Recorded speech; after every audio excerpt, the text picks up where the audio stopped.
Una gara a folle velocità lungo la strada provinciale 8 che da Sant'Elena porta verso l'ospedale di Schiavonia è costata la vita a un uomo di 64 anni, Luigino Tognin, che era quasi arrivato a casa. Sono le 22 di venerdì. Tognin è in sella al suo scooter quando una Fiat Punto in fase di sorpasso lo investe in pieno.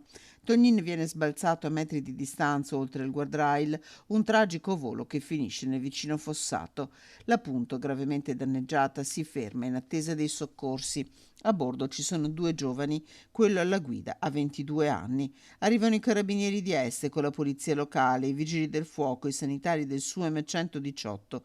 Per Luigino Tognin non c'è più niente da fare, troppo gravi le ferite. Il 22enne invece viene sottoposto agli accertamenti di rito, al termine dei quali viene riscontrato un valore di tasso alcolico di 1,10 grammi litro, più del doppio rispetto al limite consentito.